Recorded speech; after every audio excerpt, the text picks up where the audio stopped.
আছি এবং ভালোর দলে আছি। আজকে একটি ঘটনা নিয়ে হাজির হয়েছে আপনাদের সামনে। যারা শুনছেন তাদের কাছে বিশেষভাবে অনুরোধ করছি, আমাদের চ্যানেলটি সাবস্ক্রাইব করুন, অবশ্যই বেল আইকনটি প্রেস করুন to get all the notifications. আমি চলে যাচ্ছি ঘটনায়, যেভাবে লেখা আছে সেভাবেই পড়ে শোনাচ্ছি। প্রতিটি মানুষের জীবনে এমন কোনো কালরাত আসে যা তার সমস্ত বিশ্বাস আর যুক্তির ভিত নাড়িয়ে দেয়। আমার জীবনে সেই রাতটি এসেছিল 2015 সালে। গ্রামের বাড়িতে কাটানো একটি ভয়াল রাত।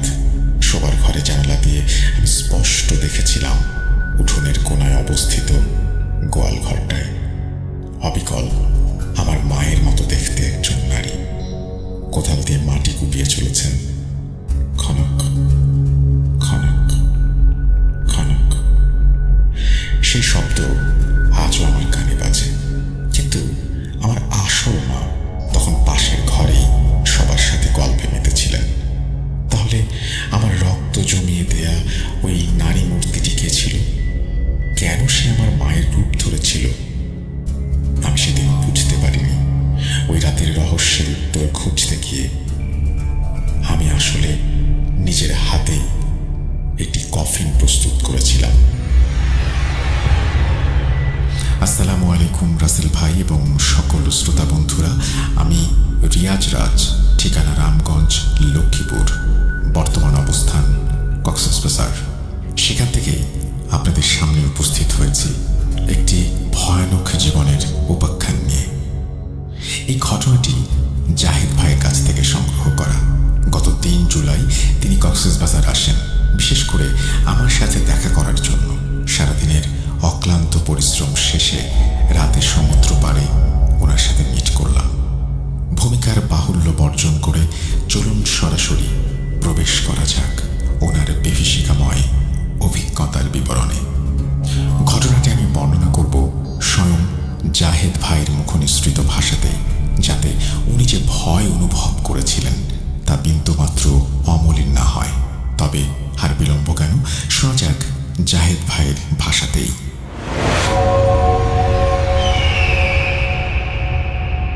সময়টা 2015 সাল। বছরের এই সময়টাতেও ঢাকায় শীতটা ঠিক জাঁকিয়ে বসেনি, তবে চারিদিকে একটা হিমেল পরশ লেগে আছে। আমার সেমিস্টার ফাইনাল পরীক্ষা শেষ হয়েছে দিন কয়েক আগে।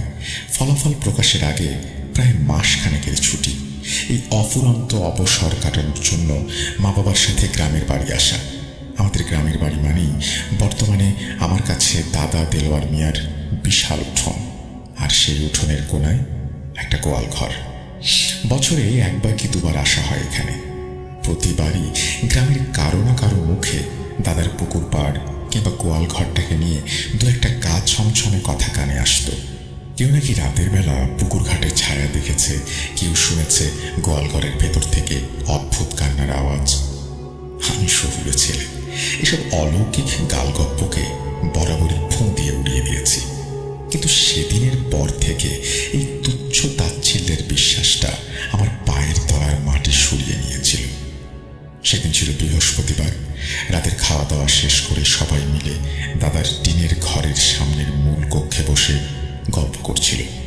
আমার দাদা, দাদি, মা, বাবা, আমার ছোট খালা। ঘরের ভেতর হ্যারিকেনের হলদে আলোয় একটা মায়াবী পরিবেশ তৈরি হয়েছিল। বাইরে তখন নিঝুম রাত, ঝিঝি পোকার একটানা ডাক সেই নিস্তব্ধতাকেও আরো গভীর করে তুলছিল। আমি গল্পের আসর থেকে উঠে নিজের ঘরে এলাম। জানলার পাশটা এসে দাঁড়াতেই বাইরের হিম শীতল বাতাসটা মুখে ঝাপটা মারল। আমার শোবার ঘরের জানলা দিয়ে দাদার বাড়ির পেছনের দিকটা স্পষ্ট দেখা যায়। ঠিক পেছনেই সেই গোয়াল ঘর, তার গা ঘেঁষে বিশাল এক পুকুর, আর পুকুরের ওপারেই ঘন বাঁশঝাড়। পূর্ণিমার রাত না হলেও চাঁদের আবছা আলোয় চারপাশটা কেমন ফ্যাকাশে লাগছিল। হুট করেই আমার চোখ আটকে গেল গোয়াল ঘরটার দিকে। তখন যা দেখে আমার বুকের ভেতরটা ধরাস করে উঠল তা হলো ভেতরের মানুষটার অবয়ব। অবিকল আমার মায়ের মতো একজন মহিলা কোদাল দিয়ে এক নাগারে মাটি কুপিয়ে চলেছেন। খনক খনক খনক অন্ধকারটা রাতের নিস্তব্ধতাকে চিরে দিচ্ছিল। আমি স্তব্ধ হয়ে গেলাম। আমার মা এই রাতে গোয়াল ঘরে মাটি কোপাচ্ছেন? অসম্ভব। আমার মা বরাবরই একটু আরামপ্রিয়। গ্রামের বাড়ির কাজ বলতে তিনি এক গ্লাস পানিও নিজে ঢেলে খান না। দাদা দাদি কতবার সাথে করেও ওনাকে দিয়ে সামান্য কাজটুকুও করতে পারেন না। সেই মা কিনা আজ একা একা গোয়াল ঘরের ভেতরে মাটি খুঁড়ছে, তাও এমন অদ্ভুতভাবে, যেন কোনো ঘোরের মধ্যে আছে। আমি কয়েকবার চোখ কচলে দিলাম। না, চোখে ভুল নয়, চাঁদের আবছা আলোয় অবয়বটা স্পষ্ট। পরনের শাড়িটাও হুবহু আমার মায়ের। কিন্তু কেন? কি এমন আছে ওখানে যে আমার মা সব লাজ লজ্জা শরম ভুলে এমন একটা কাজে মগ্ন হয়ে গেলেন? আমার মাথায় হাজারটা প্রশ্ন কিলবিল করতে শুরু করলো। ভাবলাম গিয়ে দেখি ব্যাপারটা কি। জানালা থেকে সরে এসে আমি দরজা খোলার জন্য সামনের ঘরের দিকে পা বাড়ালাম। যে কক্ষে সবাই মিলে গল্প করছিল সেই ঘরের চৌকাঠে পা রাখা মাত্রই আমার শরীর বেয়ে একটা হিম শীতল স্রোত বয়ে গেল। পায়ের নিচের মাটি যেন এক মুহূর্তে সরে গেল। আমি যা দেখলাম তা এতক্ষণের বিশ্বাসকে দুমড়ে মুচড়ে দেওয়ার জন্য যথেষ্ট ছিল। আমার মা, আমার খালা, দাদা দাদি, বাবা সহ বাকিদের সাথে ঠিক আগের মতোই গল্পে মেতে আছেন। হ্যারিকেনের আলোয় তার মুখটা ঝলমল করছে। তিনি খালার কথায় খিলখিল করে হেসে উঠলেন। আমার মাথাটা ভোঁ ভোঁ করতে শুরু করলো। তাহলে গোয়াল ঘরটাকে অবিকল আমার মায়ের মতো দেখতে, ওই তীব্র আক্রোশে মাটি কুঁপিয়ে জ্বলা নারী মূর্তিটাকে। আমার গলা শুকিয়ে কাঠ। আমি কি তাহলে ভুল দেখছি, নাকি আমার মস্তিষ্ক আমার সাথে ভয়ঙ্কর কোনো খেলা খেলছে? কাউকে কিছু বলতে পারলাম না। বললে হয়তো সবাই আমাকে পাগল ভাববে। আমি কাঁপা কাঁপা পায়ে সদর দরজার কাছে গেলাম। কপাটটা খুলে সাবধানে একচুল ফাঁক করে বাইরে তাকালাম। উঠোনটা পুরো খালি। চাঁদের হালকা আলোয় ধুধু করছে। কোনো মানুষের চিহ্ন নেই। সাহসে বুক বাঁধলাম। যা থাকে কপালে আমাকে দেখতেই হবে। খালি পায়ে উঠোনে নেমে এলাম। কনকনে ঠান্ডা মাটি পায়ের তলায় কাটার মতো বিচ্ছিল। আমি বাড়ির দেয়াল ঘেঁষে কোণার দিকে এগিয়ে গেলাম, যেখান থেকে গোয়াল ঘরটা পরিষ্কার দেখা যায়। কাছে যেতেই অদ্ভুত একটা ব্যাপার লক্ষ্য করলাম। গোয়াল ঘরের পেছনের বাঁশঝাড়টাও আগের চেয়েও বেশি অন্ধকার আর দুর্ভেদ্য হয়ে উঠেছে। একটা ভ্যাপসা গুমোট হাওয়া সেখান থেকে ভেসে আসছে। গোয়ালঘরটার ভেতরে ঘুটঘুটে অন্ধকার, যেন একটা দানবের হাঁ করা মুখ। আমি আরও কয়েক পা এগিয়ে গেলাম, কিন্তু সেখানে গিয়ে যা দেখলাম তাতে আমার ভয়টা বিস্ময়ে পরিণত হলো। গোয়ালঘরের সামনে না আছে কোনো মানুষ, না আছে সেই কোদালটা, আর না আছে এক ফোঁটা খোঁড়া মাটি। সব কিছু একেবারে স্বাভাবিক, পরিপাটি। এখানে কিছুই ঘটেনি, এক বিন্দু মাটিও সরেনি। তাহলে আমি কি দেখলাম? কয়েক মিনিটের ব্যবধানে সবকিছু উধাও হয়ে গেল। এটা কি শুধুই আমার চোখের ভুল, নাকি অল্প আলোয় অন্য কাউকে আমার মা বলে ভ্রম হয়েছিল? হাজারটা যুক্তি দিয়ে মনকে বোঝানোর চেষ্টা করলাম হয়তো কোনো গ্রামবাসী গোবরের সারের জন্য মাটি নিচ্ছিল, আমাকে দেখে ভয়ে পালিয়ে গেছে। কিন্তু মন মানছিল না। অপরূপটা যে হুবহু আমার মায়ের মতো। আমি আর এক মুহূর্ত দাঁড়ালাম না। প্রায় দৌড়ে ঘরে ফিরে এলাম। আমার ফ্যাকাশে মুখ দেখে বাবা জিজ্ঞেস করলেন, কিরে, শরীর খারাপ নাকি?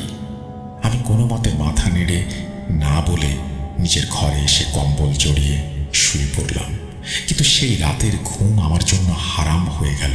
বারবার চোখের সামনে ভেসে উঠছিল দুটো দৃশ্য। এক, গোয়াল ঘরের ভেতরে আমার মায়ের মতো দেখতে সেই নারী মূর্তিটিকে আক্রোশে মাটি কোপাতে দেখতে থাকা, আর দুই, ঘরের ভেতর আমার আসল মায়ের নিশ্চিন্ত হাসি মুখ। এই দুই দৃশ্যের মাঝখানে দাঁড়িয়ে আমার সত্তাটা যেন হারিয়ে যাচ্ছিল কোনো এক অন্ধকার গুয়োয়। সেদিন বুঝতে পারিনি এটা ছিল একটা ভয়ঙ্কর কালো অধ্যায়ের সূচনা মাত্র, যার শেষটা আমার জন্য অপেক্ষা করছিল আরো মর্মান্তিকভাবে। গ্রামের অস্বস্তিকর রাতটা পেছনে ফেলে আমরা ঢাকায় ফিরে এসেছিলাম। শহরের যান্ত্রিক কোলাহল, ব্যস্ত রাস্তাঘাট আর উঁচু দালানের ভিড়ে আমি চেষ্টা করছিলাম মন থেকে ওই রাতের ঘটনাটা মুছে ফেলতে।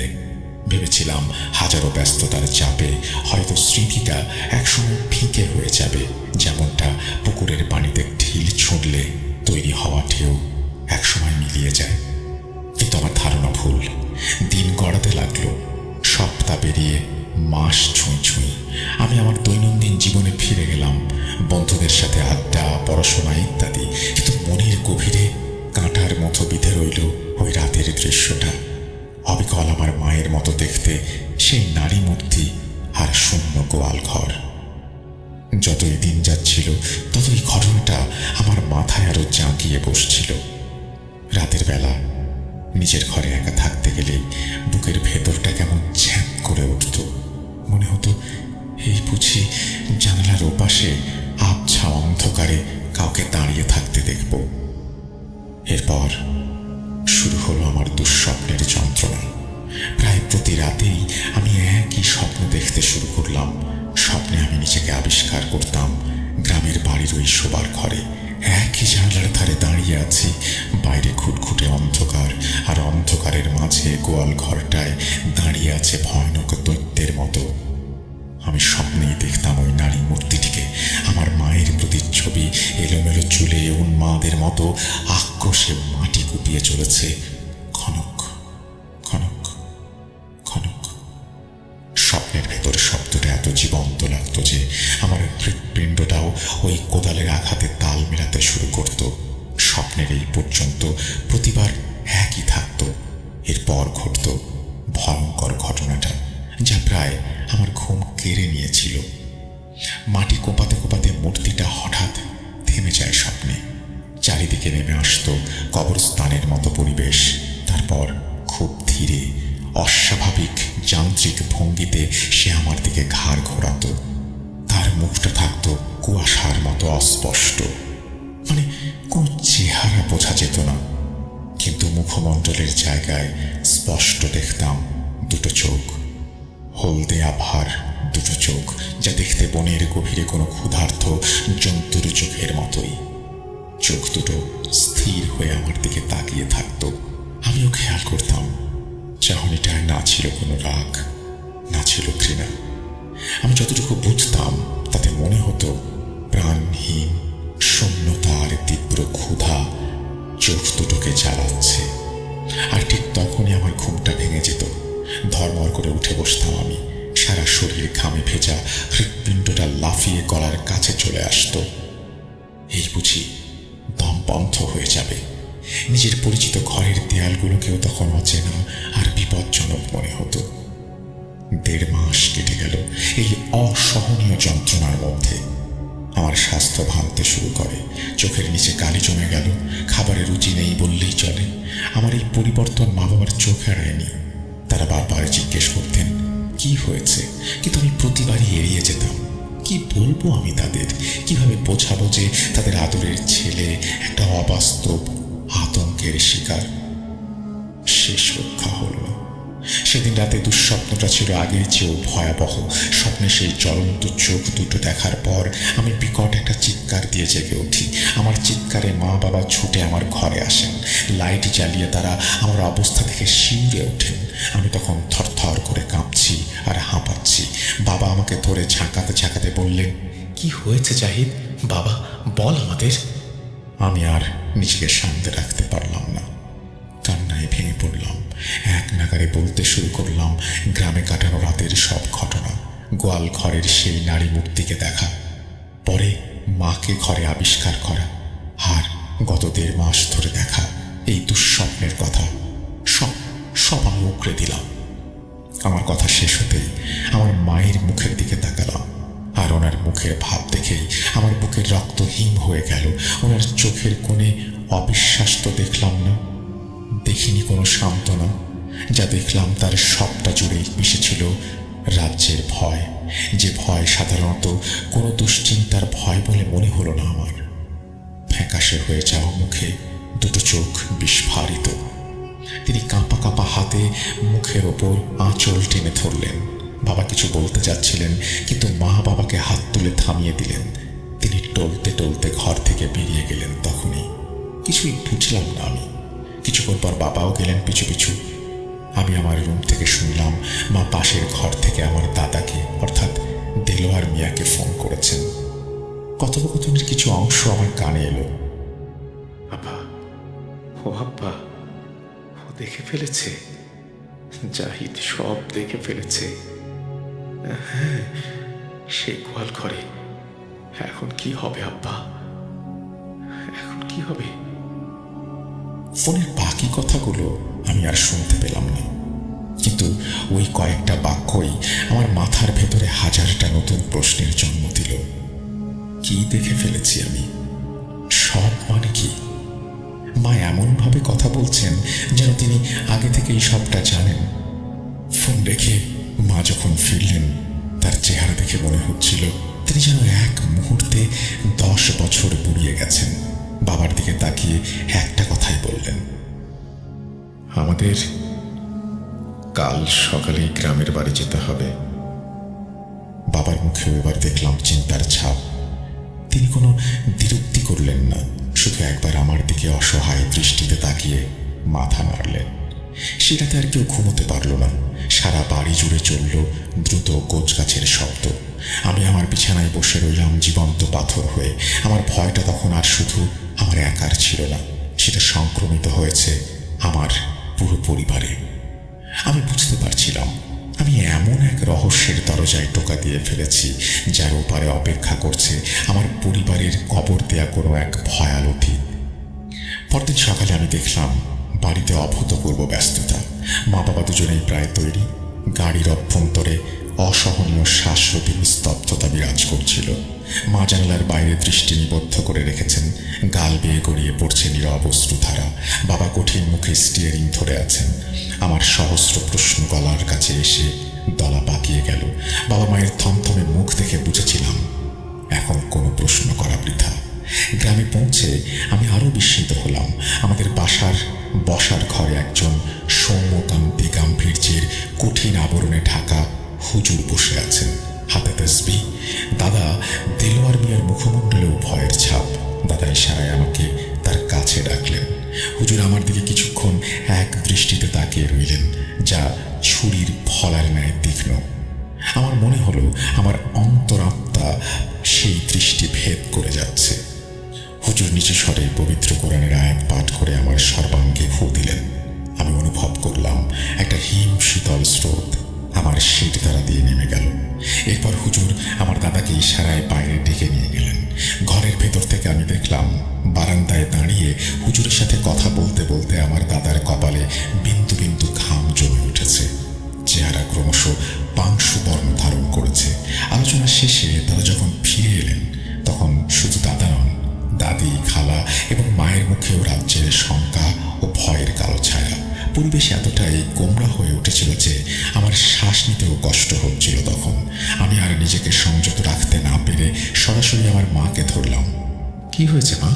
আমাকে খুলে বলো, কেন তোমরা এরকম করছো? আমার মা এবার আর নিজের আবেগ ধরে রাখতে পারলেন না। তার এতদিনের চেপে রাখা ভয়, যন্ত্রণা আর আতঙ্ক বাঁধ ভাঙা বন্যার মতো বেরিয়ে আসে। তিনি জাহেদ রে বলে বুক ফাটা আর্তনাদ করে জ্ঞান হারিয়ে মাটিতে লুটিয়ে পড়লেন। বাড়ির সকলে কি হলো, কি হলো বলে ছুটে এসে তাকে ধরাধরি করে বিছানায় শুইয়ে দেয়। বাড়িতে একটা তুমুল আলোড়ন সৃষ্টি হয়। দ্রুত চিকিৎসক ডেকে নিয়ে আসা হয়। তিনি এসে পরীক্ষা করে জানালেন মা তীব্র মানসিক চাপ ও আকস্মিক আতঙ্কের ফলে জ্ঞান হারিয়েছেন। চিকিৎসক একটি ঘুমের ইঞ্জেকশন দিয়ে কিছু ঔষধ লিখে বিদায় নেন। অচেতন মায়ের পাশে নির্বাক হয়ে বসেছিলাম আমি। পুরো বাড়িটা যেন ভুতুরে ছায়ায় ডুবে আছে। এমন সময় আমার দাদা দেলোয়ার মিয়া একটি ক্লান্তিকর দীর্ঘশ্বাস ফেলে আমার পাশে এসে বসলেন। চোখ মুখে বহু বছরের পুরনো কষ্ট আর অনুশোচনার ছাপ। তিনি আমার মাথায় হাত রেখে ভগ্ন স্বরে বললেন, আমার ভুলের প্রায়শ্চিত্ত আমার বংশধরদের করতে হচ্ছে, আর গোপন করে লাভ নেই। আজ এই ইতিহাসের কথা তোমাদের বলা প্রয়োজন। আমি দাদার মুখের দিকে তাকালাম। চোখ ছল ছল করছে। দাদা অতীতের পাতা উল্টোতে শুরু করলেন। এই উপাখ্যানের সূচনা আজ থেকে বহু যুগ পূর্বে 1981-82 সাল নাগাদ। তখন তোমার মা মেহেরুন নিতান্তই বালিকা। আমার 3টে কন্যা ছিল। বড়টা পারুল, মাঝখানেরটা মেহেরু, আর ছোটটা শাহানা। 3 বোনের মধ্যে যেমন গলায় গলায় ভাব ছিল, তেমনি সামান্য কারণে মাঝে মাঝে তুমুল ঝগড়াঝাটিও বেঁধে যেত। আমি তখন তরুণ, ক্ষেত খামারে কঠোর পরিশ্রম করতাম। যেদিন কাজ সেরে বাজার থেকে তাদের জন্য বাতাসা বা মিঠাই আনতে ভুলে যেতাম, সেদিন 3 বোনের সমবেত কান্নায় বাড়ি মাথায় উঠত। জ্যৈষ্ঠের সেই দ্বিপ্রহরে সূর্য আকাশ থেকে আগুন বর্ষণ করছিল।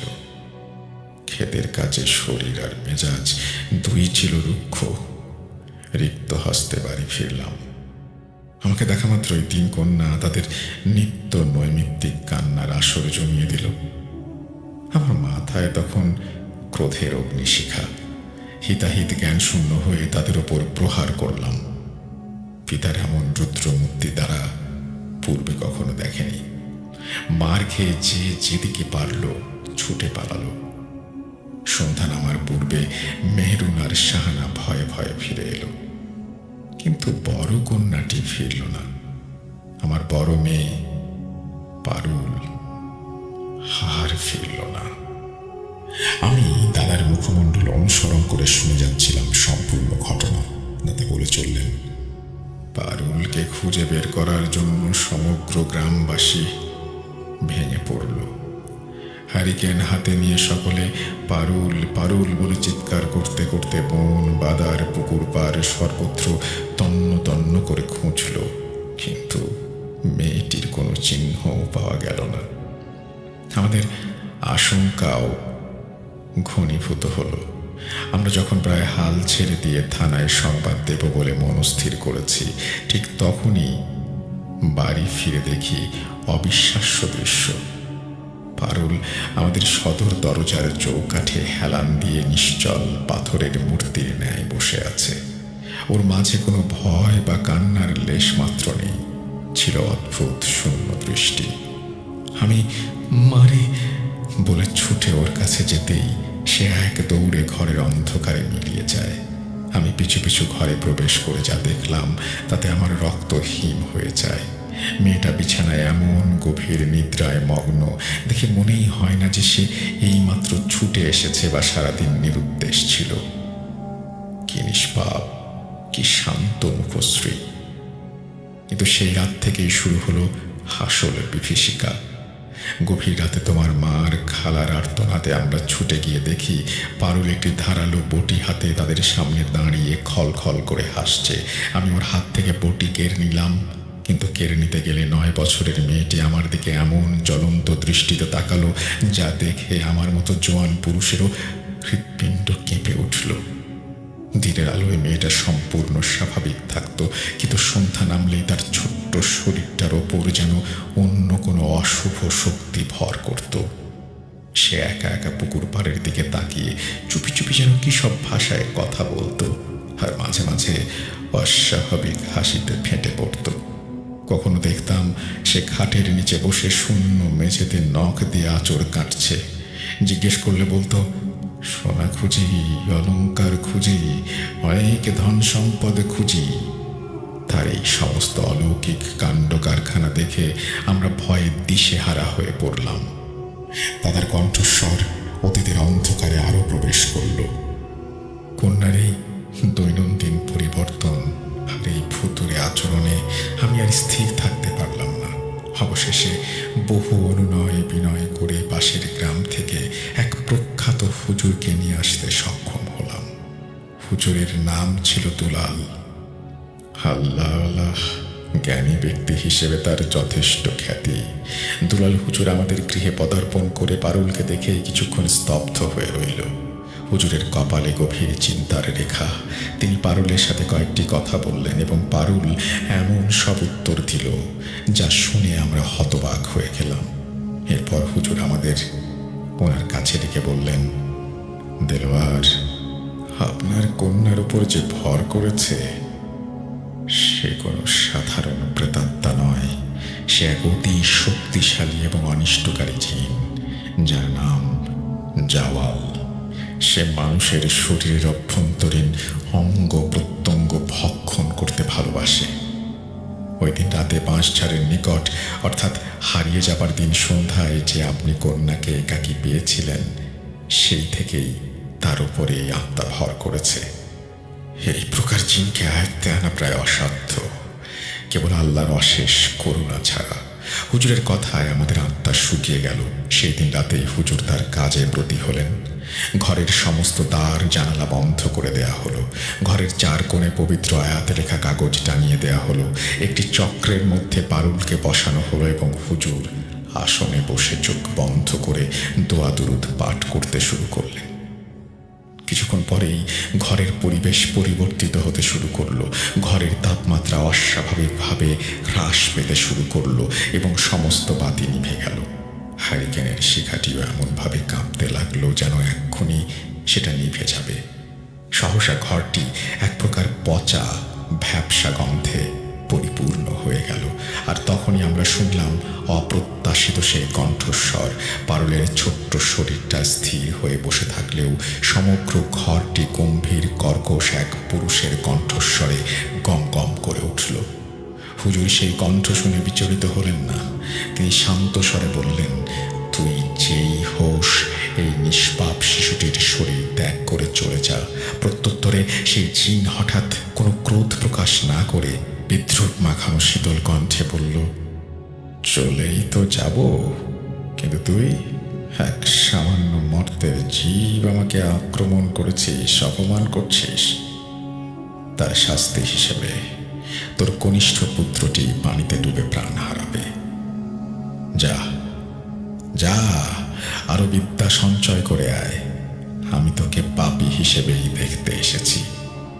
যিনি এই অধ্যত্তে দুলাল হুজুর ক্রুদ্ধ হলেন। তিনি হুঙ্কার দিয়ে বললেন, আল্লাহর গজবের শয়তান, আমি তোকে শেষবারের মতো সাবধান করছি, স্বেচ্ছায় এই স্থান ত্যাগ কর, নতুবা আমার এই আধ্যাত্মিক শক্তির দ্বারা তোকে চিরকালের জন্য বোতলবন্দি করে রাখব।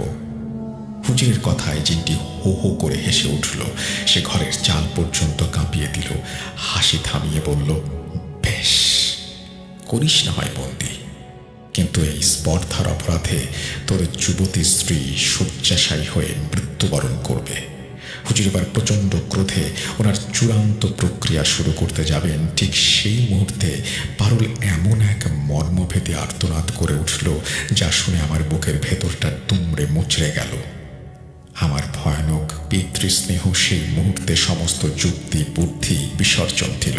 আমি পারুল বলে চিৎকার করে ছুটে গিয়ে হুজুরের দেয়া চক্রের মধ্যে প্রবেশ করে আমার কন্যাকে জড়িয়ে ধরলাম এবং দ্রুত হ্যারিকেনের আলো বাড়িয়ে দিলাম। আলো জ্বলে উঠতেই সব শান্ত হয়ে যায়। পারুল তখনই আমাকে ধাক্কা দিয়ে দৌড়ে যায়।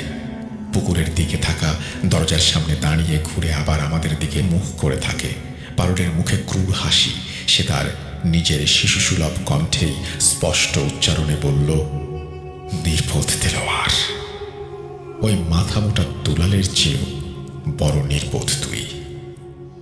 তুই ওর কাজটা নষ্ট করে দিলি। যা, তোর এই ফুলের মাসুল দেবে সে, যে এখনো তোদের মাঝে উপস্থিত নেই।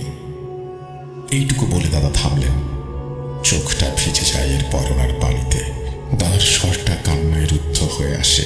তিনি ভগ্ন কণ্ঠে বললেন, আমরা তখন ভেবেছিলাম জাওয়াল বুঝি পারুলের কথাই বলছে, কারণ সেই রাতের পর থেকে মেয়েটা চোখের সামনে শুকিয়ে যেতে লাগলো। খাওয়া দাওয়া ত্যাগ করলো। দিন রাত শূন্য দৃষ্টিতে চেয়ে থাকতো। সময়ের স্রোতে জীবনের কঙ্কালে পরিণত হয়েছিল মেয়েটি। ঠিক 13 দিন পর সকালে আমার পারুল আমাদের সকলকে ছেড়ে পরলোকে চলে গেল। যেদিন আমার কন্যার দাফন হলো, ঠিক সেদিনই অপরাহ্নে সংবাদ আসে দুলাল হুজুরের 7 বছরের কনিষ্ঠ পুত্রটিও গ্রামের পুকুরে ডুবে প্রাণ হারিয়েছে।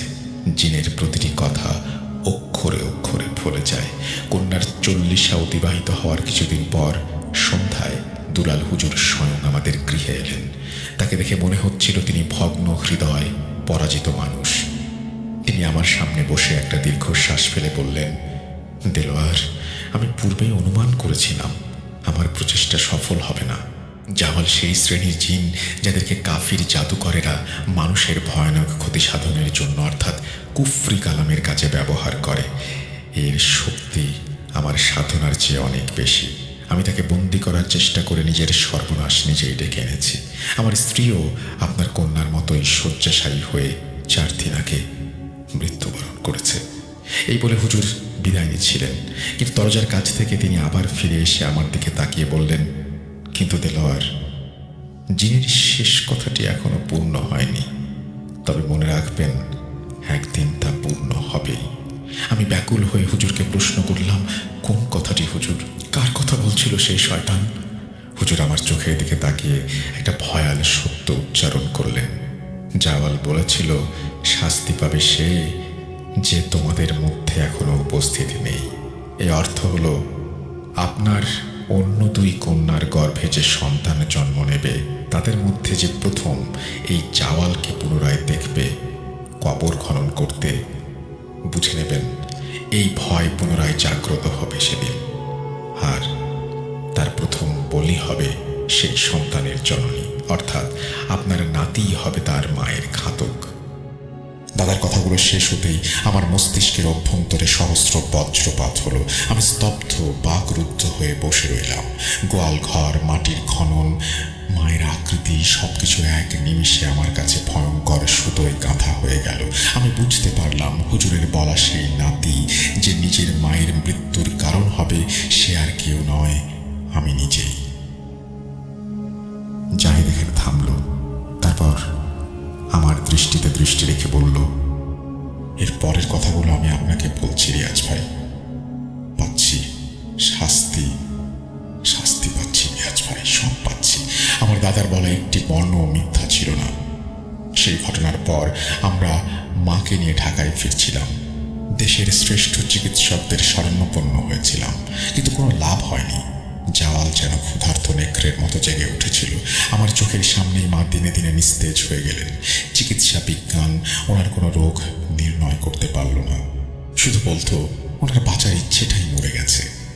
ঠিক মাস 2 মাথায় একটি বিষণ্ণ প্রত্যুষে মা ঘুমের মধ্যেই চিরতরে বিদায় নিলেন। আর আজ দেখুন আমার বাবার কি অবস্থা। স্ত্রীর মৃত্যু শোক আর সেই ভয়ঙ্কর ঘটনার মানসিক আঘাতে তিনি জীবন্ত লাশ। স্মৃতিশক্তি লোপ পেয়েছে, কাউকে চেনেন না, কথা বলেন না, হাসপাতালের একটি ঘরের জানালার দিকে শূন্য দৃষ্টিতে তাকিয়ে থাকেন। জাওয়াল তার কথা রেখেছে। সে বলেছিল শাস্তি পাবে সে যে তখনও আসেনি। শাস্তি আমিই পাচ্ছি রিয়াজ ভাই। আমি সেই অভিশপ্ত যার ললাটে তার জননীর মৃত্যুর কলঙ্ক লেখা আছে। আপনার লেখনের মাধ্যমে বহু মানুষের জীবনের বিভিন্ন উপাখ্যান পাঠ করেছি, তাই আজ আমার জীবনের এই কালো অধ্যায়টিও আপনার কাছে উন্মোচিত করলাম। আমার মায়ের চিকিৎসাকালীন আলোকচিত্র এবং আমার পিতার বর্তমান অবস্থার ছবিসহ এই ঘটনার সপক্ষে বহু প্রমাণ আমি আপনাকে প্রেরণ করেছি। আমার বিনীত অনুরোধ, এই প্রমাণগুলি আপনার একান্ত অবলোকনের মধ্যে সীমাবদ্ধ থাকুক, এখনই জনসম্মুখে প্রকাশিত না হোক। আমার পরিচিত পরিমণ্ডলে আমি অনাকাঙ্ক্ষিত আলোচনার কেন্দ্রবিন্দুতে পরিণত হতে পারি। আমার সার্কেলে এই সমস্ত আধিভৌতিক বিষয়ে কেউ বিশ্বাসী নয়। ফলস্বরূপ আমি হয়তো তাদের পরিহাসের পাত্রে পরিণত হব। এই পর্যন্ত বলে জাহিদ ভাই ওনার বর্ণনা রীতি টানলেন। তখন ওনার স্বর যন্ত্রণার বিষাদে আচ্ছন্ন ছিল। আমি রিয়াজ, লক্ষ্মীপুরের রামগঞ্জ থেকে বলছি।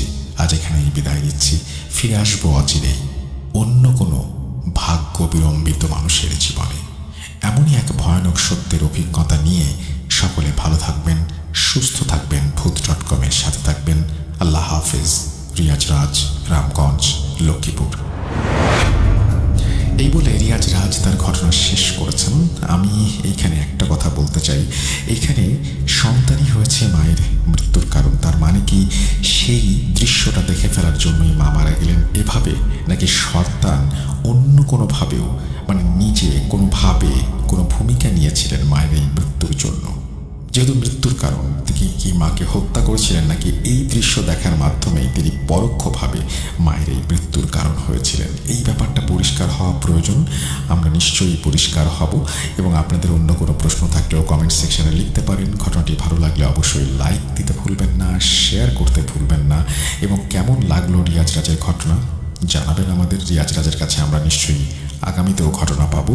আমরা সেই আশাবাদ ব্যক্ত করেই চলে যাচ্ছি পরের ঘটনায়।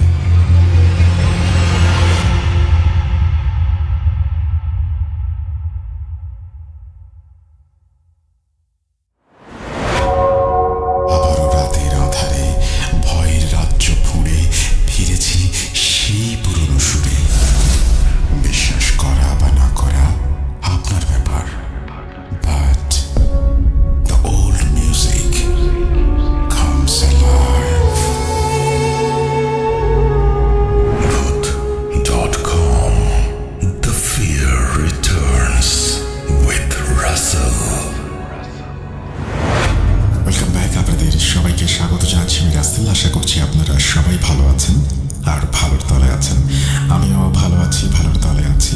আর এই মুহূর্তে আমরা চলে যাব একটা অডিও ক্লিপে। আশা করছি প্রথম থেকে শেষ পর্যন্ত শুনবেন আমাদেরকে এবং ভালো লাগবে আমাদের আজকের এই অডিও ক্লিপটি।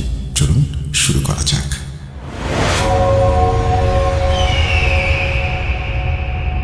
আসসালামু আলাইকুম রাসেল ভাই। আমি জানি আপনি সবসময় ভালোর দলে থাকেন এবং ভালো থাকেন, এই জন্য আপনাকে আর জিজ্ঞেস করলাম না আপনি কেমন আছেন। তো আপনাদের দোয়ায় আমি ভালো আছি আলহামদুলিল্লাহ। আমি আহমেদ শুভ, আমার বাড়ি মুন্সিগঞ্জ জেলার টঙ্গিবাড়ি উপজেলার আব্দুল্লাপুর গ্রামে। আমি মূলত দীর্ঘদিন ধরে Booth.com-এর সাথে কানেক্টেড। আমার প্রায় সকল ঘটনাই মানে সকল এপিসোডেই শোনা হয়ে গেছে। এখন নতুন নতুন যে এপিসোডগুলো আসে সেইগুলোও শোনার চেষ্টা করি। তো আমি ভাবলাম আপনার কাছ থেকে তো সবসময় নিয়েই গেলাম, আপনাকে কখনো কিছু দিলাম না। এই চিন্তা থেকেই আমার মনের মধ্যে একটা আগ্রহ জন্মালো যে আপনাকে এখন দেওয়ার পালা হয়েছে। তো সেই আগ্রহ থেকেই আমার কাছে কিছু ঘটনা আছে, সেইখান থেকে একটি ঘটনা আপনাকে পাঠালাম। আমি ঘটনাটা লিখে পাঠাতে পারতাম, কিন্তু আমি একজন সৌদি প্রবাসী হওয়ার কারণে আমি সময় বের করতে পারছি না, এই জন্য ভয়েস ক্লিপটা পাঠালাম। আমি জানি না ঘটনাটা কেমন লাগবে আপনার কাছে। যদি ঘটনাটা ভালো লাগে তাহলে অবশ্যই ঘটনাটা লিসেনারদের সাথে শেয়ার করবেন। এই ঘটনাটা যখন ঘটে তখন সময় আনুমানিক 2010 কি 11 সাল হবে। তখন আমি আমার নানুর বাড়িতে থাকতাম। আমার নানুর বাড়িটা হলো বিল অঞ্চল। আপনারা সকলেই জানেন যে মুন্সিগঞ্জ কিন্তু আলুর জন্য বিখ্যাত। তো আমার নানুর ওই এলাকাতেও আলু চাষ হতো, আর এই কারণে ওইখানে বড় বড় বিল ছিল, আর এই বিলের মাঝেই আমার নানুর বাড়িটা। তো শুকনার মৌসুমে তো স্বাভাবিকভাবেই ওইখানে মানুষ থাকতে পারত, কিন্তু বর্ষার মৌসুমে নৌকা ছাড়া কোনো গতি ছিল না, কারণ বাড়ির চারপাশে পানিতে থই থই হয়ে যেত। বর্ষার পানি এসে পুরো বিল ডুবে যেত এবং বাড়িরও কিছুটা অবধি পানি চলে আসতো। তো এমনই এক বর্ষার মৌসুমে আমি বিলের মাঝে জাল পেতেছিলাম, কারেন্ট জাল। জালটা পেতেছিলাম আমার নানুর বাড়ি থেকে পশ্চিম দিকে প্রায় 50-60 মিটার দূরে। ওই পশ্চিম দিকের বিলে যেতে হলে নানুর বাড়ির দক্ষিণ দিক দিয়ে ঘুরে ওই পশ্চিম দিকের বিলে যেতে হয়। তো যেদিন ঘটনাটা ঘটে ওই দিন সন্ধ্যার অল্প কিছুক্ষণ আগে আমি ওই জালটা দেখার জন্য রওনা দিই, কারণ ওই জালটার ভিতরে যে মাছগুলো আটকা পড়বে রাতের বেলা তো আর ওই মাছগুলা ছাড়িয়ে নিয়ে আসা সম্ভব না। এই কারণে সন্ধ্যার আগে আগে আমি ওইখানে গিয়ে মাছগুলা ছাড়িয়ে নিয়ে আসবো, যাতে ওই মাছগুলা নষ্ট না হয়ে যায়। তো যেই চিন্তা সেই কাজ, আমি চলে গেলাম জাল থেকে মাছগুলা ছাড়িয়ে আনার জন্য। তো যখন জালের কাছে গেলাম, জালের কাছে গিয়ে দেখি মাছে ওই জালটা একদম সাদা হয়ে আছে। বিশ্বাস করবেন না, এত মাছ ওই জালটার মধ্যে ধরা পড়ছে। তো সমস্ত মাছ খুলে আনতে আনতে অনেকটা সময় পার হয়ে গেল। মাগরিবের আজানও হয়ে গেছে। তবে মাগরিবের আজান হলেও অন্ধকার হয়ে যায়নি তখনও, মানে পরিবেশটা তখন আলো আঁধারের মতো আর কি। তো যখন জাল থেকে মাছ ছাড়ানো হয়ে গেল, তো আমি বাড়ির উদ্দেশ্যে রওনা দিলাম। কিছুটা দূর এসেছি, এরই মাঝে আমি লক্ষ্য করলাম হাঁসের বাচ্চা চিচি শব্দ ভেসে আসছে। ভালো করে লক্ষ্য করতেই আমি শুনতে পাচ্ছি যে একটা কচুরির ভেলা ছিল ওইখানে। কচুরির ভেলার মধ্যে ওইখানে আবার অনেকে গাছ লাগায়, গাছ বলতে লাউ গাছ, কুমড়া গাছ, এই সমস্ত গাছ লাগায় দেয়। তো ওই কচুরির ভেলা থেকে হাঁসের বাচ্চার আওয়াজ ভেসে আসছে। তো আমি তো ছোট মানুষ, আমার ভিতরে কৌতূহল জাগলো, আসলে এখানে এই সন্ধ্যাবেলা হাঁসের বাচ্চা ডাকে কেন? আর এই হাঁসের বাচ্চা সন্ধ্যাবেলা এখানে হাঁসের বাচ্চা ডাকার মানে হলো এই হাঁসগুলো অবশ্যই হারিয়ে গেছে। আর আমার মনের মধ্যে তখন দুষ্টু চিন্তা ঢুকলো যে আমি এই হাঁস এখান থেকে ধরবো। তো যেই চিন্তা সেই কাজ। আমি কি করলাম, নৌকাটা নিয়ে আস্তে আস্তে ওই কচুরি ভেলাটার কাছে চলে যেতে থাকলাম। তো আমি যখন কচুরি ভেলাটার কাছে যাই তখন আমি লক্ষ্য করলাম ওই হাঁসটা আমাকে দেখে ভয় পেয়েছে এবং বাচ্চাগুলা নিয়ে পাশের একটা ধইঞ্চা ক্ষেত ছিল, ওই ধইঞ্চা ক্ষেতের মধ্যে ঢুকে যাচ্ছে। আসলে তখন একদম অন্ধকার কিন্তু নেমে আসে নাই, আলো আধারিত বললাম, এই কারণে বোঝা যাচ্ছিল আর কি। যাই হোক, এটা দেখে আমি ভাবলাম যদি হাঁসগুলা ওই ধইঞ্চা ক্ষেতের ভিতরে চলে যায় তাহলে তো আমি এই নৌকা নিয়ে এই হাঁসগুলাকে ধরতে পারবো না কোনোভাবেই।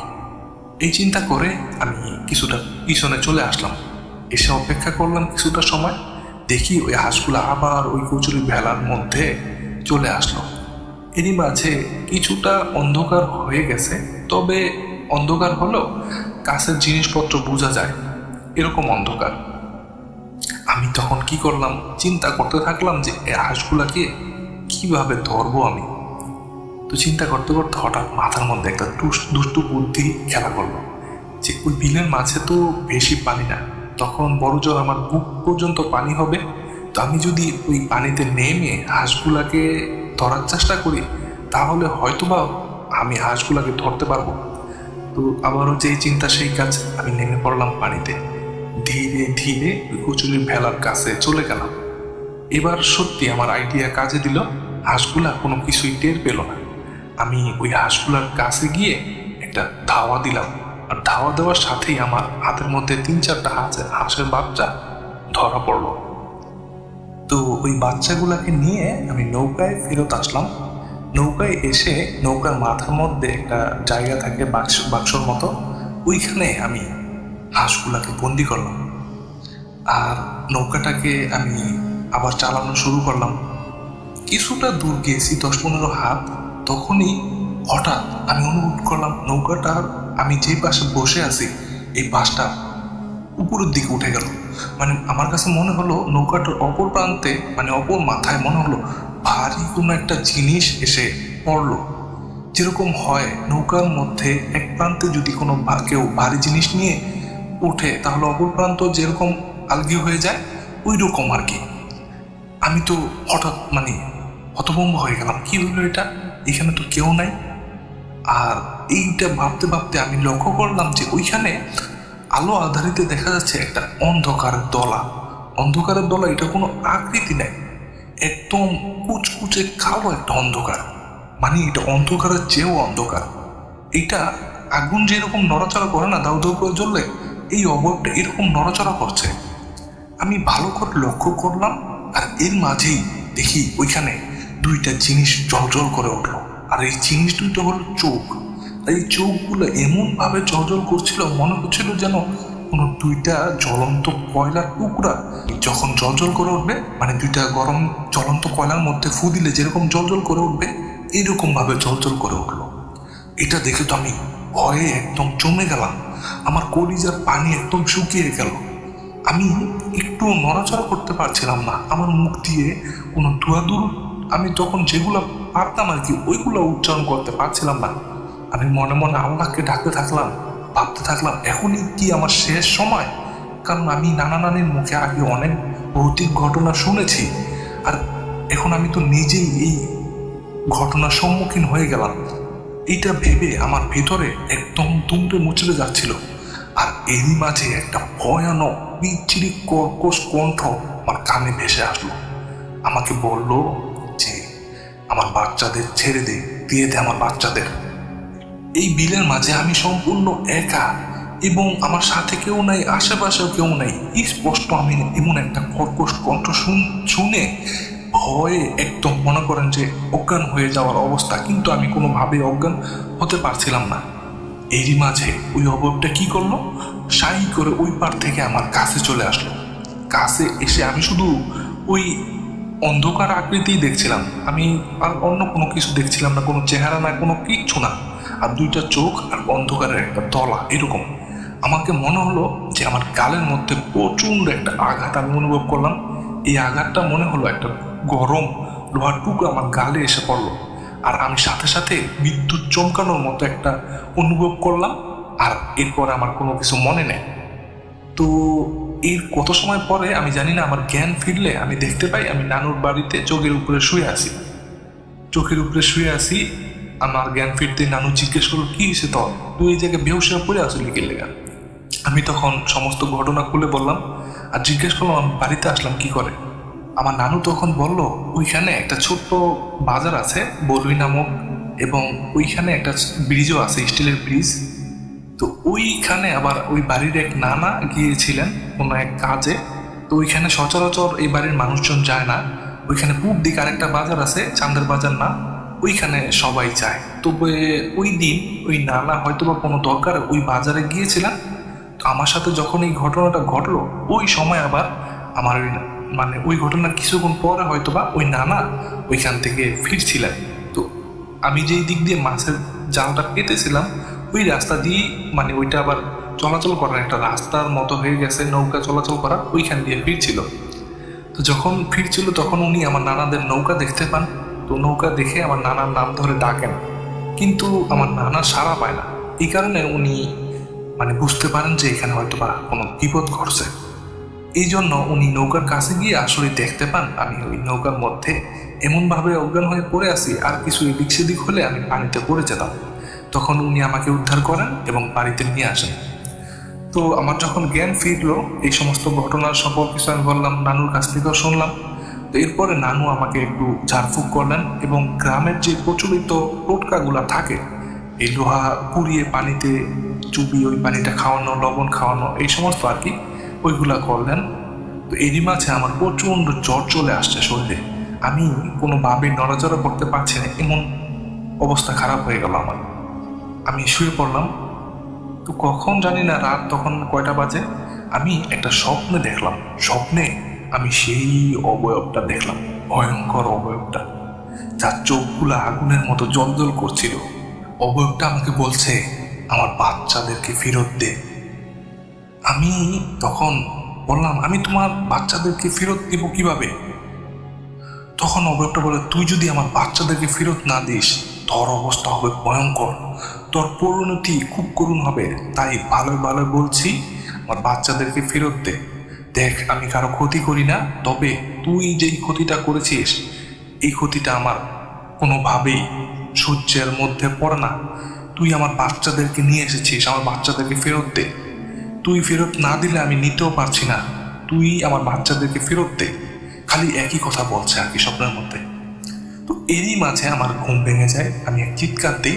চিৎকার দেওয়ার সাথে সাথে আমার নানুরও ঘুম ভেঙে যায়। তখন আমার নানুকে আমি বলি যে আমি এরকম স্বপ্ন দেখছি, অবয়বটা আমাকে এরকম কথা বলছে। তখন নানু কিছুটা বুঝতে পারে, উনি আবার এই সমস্ত বিষয়ে খুব সচেতন, এই প্যারানর্মাল বিষয়ে, কারণ ওনার সাথেও আগে পরে অনেক ঘটনা ঘটছে। এই কারণে উনি কি করলেন, আমাকে নিয়ে ওই নৌকার চলে গেলেন। এবং আমি বললাম, এইখানে আমি নৌকায় হাঁসের বাচ্চাগুলোর কথা তো ওনাকে বলছি। তো উনি ওই জায়গাটা ওই মাচাটা উঠালেন এবং দেখলেন ওইখানে হাঁসের বাচ্চাগুলো আছে। তো আমাকে বললেন যে হাঁসের বাচ্চাগুলো নে এবং হাঁসের বাচ্চাগুলোকে ছেড়ে দে। বলে রাখি, ছেড়ে দে বলতে যেখানে বাড়ি এখানে না, আমি যেখান থেকে হাঁসের বাচ্চাগুলো ধরছিলাম ওই জায়গায় আমাকে নিয়ে গেছিল নৌকা নিয়ে, এবং ওইখানে ওই বাচ্চাগুলা ছেড়ে আসছিলাম। তো এরপরে বাড়িতে আসলাম। বাড়িতে আসার পথে আর কোনো বিপদ ঘটে নাই, কোনো ঘটনা ঘটে নাই। পরের দিন সকাল হতেই নানু ওই স্থানীয় এক মাদ্রাসায় আমাকে নিয়ে যায়। ওইখানে কারি সাহেবের কাছে সমস্ত ঘটনা খুলে বলেন। ওই কারি সাহেব আবার টুকটাক এই সমস্ত চিকিৎসা করতেন, তাবিজ কবজ দিতেন, জিন ভূত ধরলে উনি ছাড়াতেন। তোমার কাছে সমস্ত ঘটনা খুলে বললেন। কারি সাহেব হুজুর উনি ওনার একটা রুম আছে ছোট্ট, ওই রুমে উনি থাকেন। ওই রুমে উনি চলে গেলেন সমস্ত কথা শোনার পরে। বেশ কিছু সময় পরে উনি আসলেন, এসে একটা কবজ দিলেন। কবজ হলো তাবিজের ভিতরে যেটা থাকে, মানে ওই মেইন তাবিজটা ওইটা দিলেন এবং বললেন এটা তাবিজের ভিতর পরে আমাকে যেন পরিয়ে দেওয়া হয়। এবং বললেন উনি ঘটনাটা আসলে ওই বিলের মাঝে অনেকগুলো জিনের পরিবার বসবাস করে। তো ওই রাতে ওই কচুরির ভেলার মধ্যে একটা জিনের পরিবার এই হাঁসের রূপে ওইখানে বসেছিল রাত্রি পার করার জন্য। আর ওইগুলা আসলেই ওই জিনের বাচ্চা। আমি আবার কি করছি, এগুলা আসলে হাঁস ভেবে আমি ওইগুলাকে ডিস্টার্ব করি। শুধু ডিস্টার্বই করি না, আমি যখন ওই হাঁসের বাচ্চাগুলাকে ধরি আমার অজান্তেই ওই বাচ্চাগুলার একটা ক্ষতি হয়। ওই বাচ্চাগুলা অনেক অসুস্থ হয়ে পড়ে এবং বাচ্চাগুলা অনেক আঘাতপ্রাপ্ত হয়। এই কারণেই মূলত ওই বাচ্চাগুলোর সাথে যেই জিনটা ছিল ওই জিনটা আমাকে ভয় দেখাইছে। মূলত ওই জিনটা আমাকে কোনো ক্ষতি করার উদ্দেশ্যে এরকম ভয় দেখা নাই, যাতে আমি এই বাচ্চাগুলাকে ছেড়ে দেই এই কারণে, আর এই বাচ্চাগুলাকে আমি আর কোনো ক্ষতি না করি এই কারণে ওই জিনটা আমাকে এইভাবে ভয় দেখাইছে আর কি। আর ওই জিনটা নাকি কারি সাহেব হুজুরকে বলেছেন আরো যে এই বাচ্চাটা, মানে আমার কথা বলেন, আমি যেন আর কখনো ওই বিলের মাঝে একা একা না যাই। কারণ আমাকে যদি কখনো ওই জিনগুলা একা একা দেখে তাহলে হয়তো বা আমার কোনো ক্ষতি করতে পারে, কারণ আমি তাদের ক্ষতি করছি এই কারণে আমার উপর তারা অনেক ক্ষিপ্ত আছে। আর এই কারণে আমাকে একা একা ওই বিলের মাঝে যেতে নিষেধ করেন। আর ওই কারি সাহেব বললেন যে ওই জিনগুলা ভালো জিন, খারাপ না, মানুষের কোনো ক্ষতি করে না, ওইগুলো ওইখানেই থাকে তাদের পরিবার নিয়ে। আর তুমি ওইগুলাকে ডিস্টার্ব করার কারণেই তোমার উপর চড়াও হয়েছে। এই কথা বললেন। আর বললেন আমার নানুকে যাতে আমি যেইখানে ওই হাঁসের বাচ্চাগুলাকে ধরছিলাম ওইখানে কিছু দিয়ে আসে।